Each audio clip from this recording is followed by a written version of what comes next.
Okay, artists, so let's do a little review about hatching and cross-hatching. So first, I'm going to get a reference, and right now I've chosen a skull. I'm not going to draw the entire skull, but I thought it might be helpful to just break down something with heavy detail so we can kind of see the logic behind how we're going to do it. Okay, so let me just get the basics penciled in place here. Now, observation is key not just for the line work, but ultimately for the shading as well, because I don't want to round down, miss values, and then flatten something or make it look less realistic.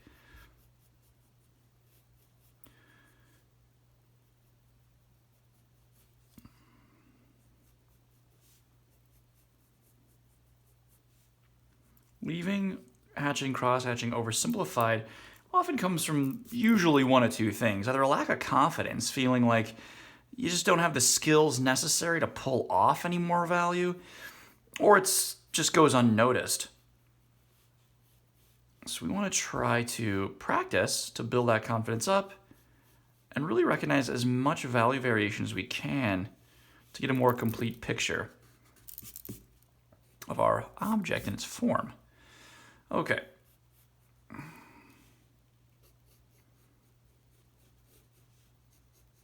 Let's see if we can break this skull down. Well, it's not perfect. I don't want to take too much time.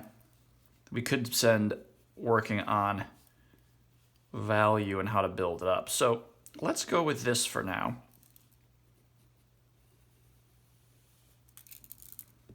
Okay. Now, I've got my cheekbone in this upper part of the jaw. The first thing I want to do is I can kind of map values before I go in and start adding them. What I mean is, ask yourself, where is it really light? So where are there highlights? Well, not many. I see a highlight here. So I'll just do that and put a little X in it lightly so I don't go over it. I see this little area. I'm going to keep that free of lines because pure white would translate to empty space. And it's pretty rare, but I am seeing it a little here and there. So I'm just putting a little marking in there. And I could also mark off areas that are going to be pure black. You could mark off others too. Some people will put entire value scales like this is a 1, 2, 3, 4, 5. That's really helpful, but not totally necessary. I get pure black by the time I get down here, so I want to make a note of that. I'm going to do a little infinity sign. Help myself out. This is almost pure black in the bottom. So let's start building it up. First thing I'm going to do is grab my pen and probably just give the thinnest nib a pass around all my line work. Now, some things I won't go over. Some line work I'm not gonna touch because I want just value to dictate a plane change or a shift here, like in the temple. I don't necessarily want to outline that. And same thing with the eye socket even. Like I know I want to get darker as I move in there. I don't necessarily want it to look like a completely separate entity. So outlining everything, anything you do outline should be done with the thinnest nib you have, because you can always revisit and add some visual hierarchy and thicken some line work. But you may not want to literally outline everything, because all of a sudden now it might look a little amateurish when plane changes or value scales could do the heavy lifting for you. So before I go any further, let's start putting down some values. Now remember, I'm going to work from my lightest and go to the darkest. So let's see here. I noticed that it's pretty light on the bridge of the nose, and my lines, you can see, are bending with the shape of the skull.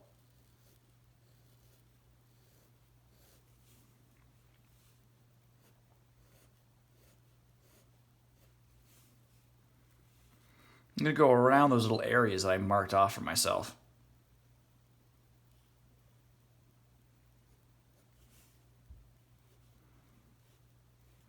And once I've got my lightest values in, I can start moving up to the next lightest, or getting slightly darker. So here, if I go inside the nostril, for example,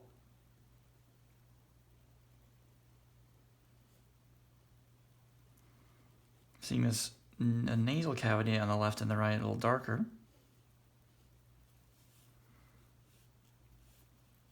And I'm going to follow the contours within. Let's see here.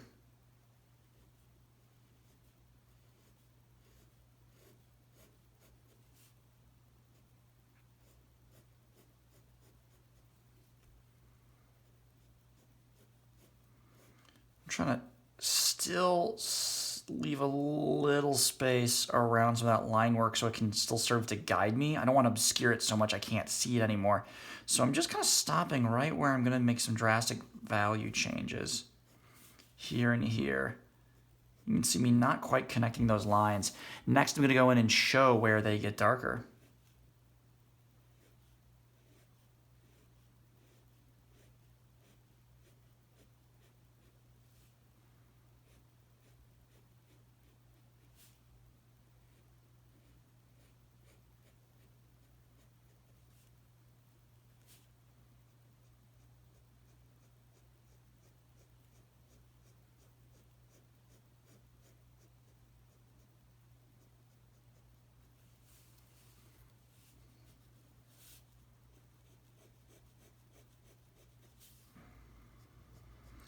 By the time we get to the bottom, things look near black, so I can build up more value by just doing more cross-hatching, but this time in a different direction. I did horizontally, vertically, each time following the contour of the nose. Now I'm going to be doing diagonally.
You'll notice to build up the darkest areas of the nasal cavity, I did 4 layers, each in a different direction, which almost brings us to black without actually filling it in.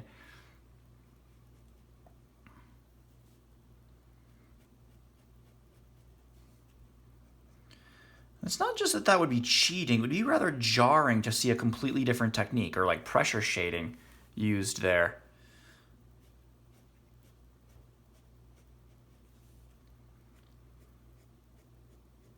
So within this nose, we've got a lot of different values going on. But now, when we move up to this sort of like this divider, right? This nasal bone that divides the left and the right nostril, well, it looks like it is kind of just formless. It mists into the left and the right. Well, that's because when we look at the reference, the value difference between that bone and the sides of the left and right of it is a more drastic shift, which means we got to build the values up more, the left and the right of it, which means we need more line density to bring that shape forward. Now, there's a bit of a shade up here. It doesn't just run right into the top of the nose there. So maybe I need to bring just a little shade down, not heavy cross-hatching yet, because it's not that dark. And just, again, following the form, bending over that nose. I notice it gets a little darker up here. And then transitions to things being a little lighter again. So I just stop there, don't want to overdo it. I notice it gets a little darker on the sides.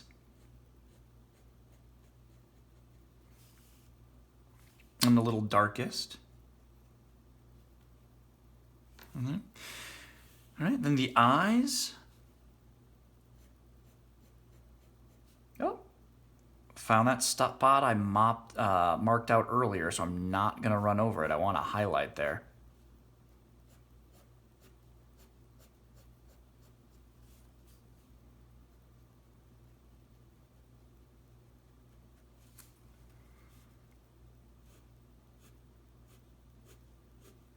Plane change means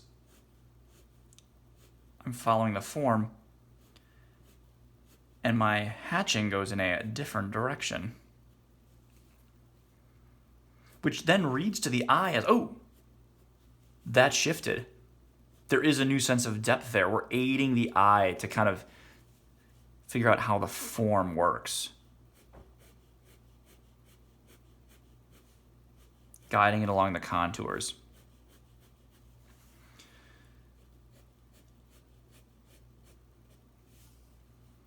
Now let's go into the eye. Same strategy that we used with the nose. I'm going to follow.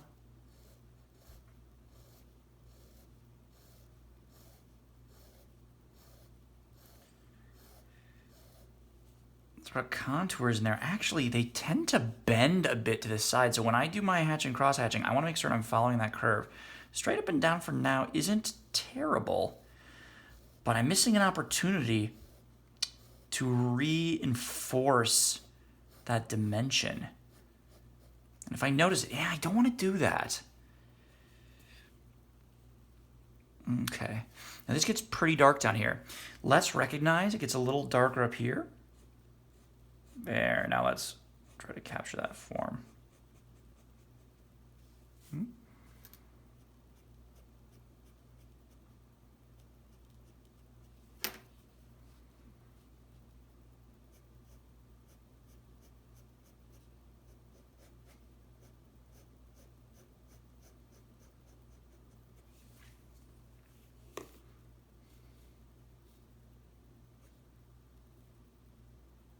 Looks a little lighter here, so I'll probably go around that shape.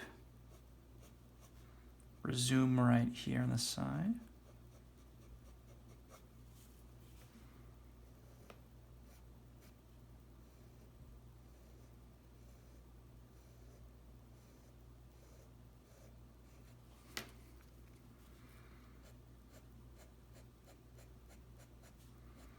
I get near black at the very bottom. So I know I'm going to go back over this a couple times.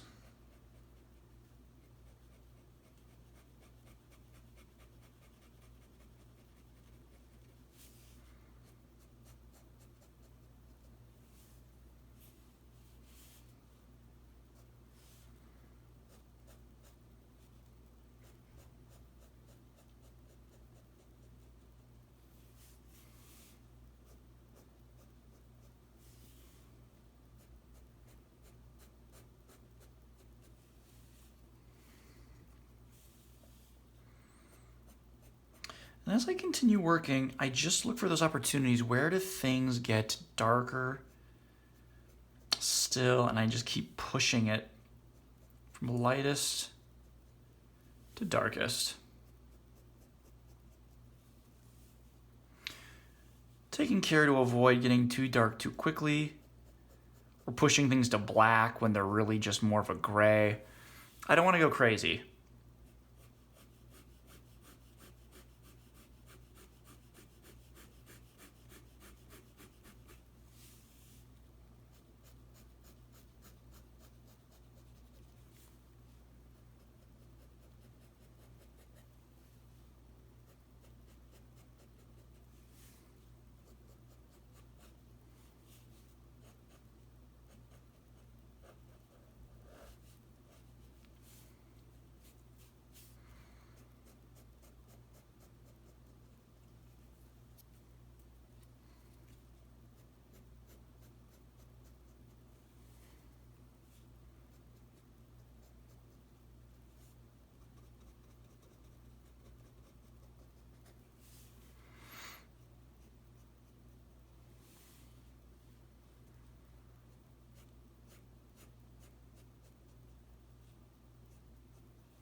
And even something as tiny as teeth can really benefit from, perhaps a better way to say it would actually be, especially things as tiny as teeth, can really benefit from that added attention of recognizing at least 2-3 values inside of them. So in the case of a tooth, I can ensure that we're lending it some dimension. Too little hatching or cross-hatching, and they're left flat. Too much, and they just become blackened kernels. Where do you see things getting lighter? Where are they getting darker?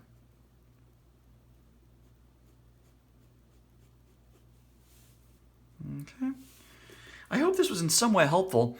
Let me know if you have any other questions. Feel free to email, post, ask me in class.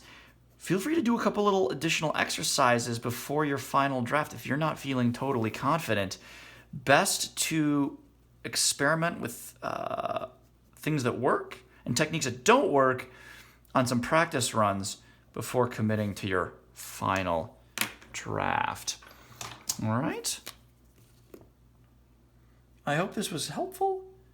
And if it wasn't, oh my goodness, please let me know so I can offer some assistance or perhaps even explain in a different way. Okay? Thanks for watching.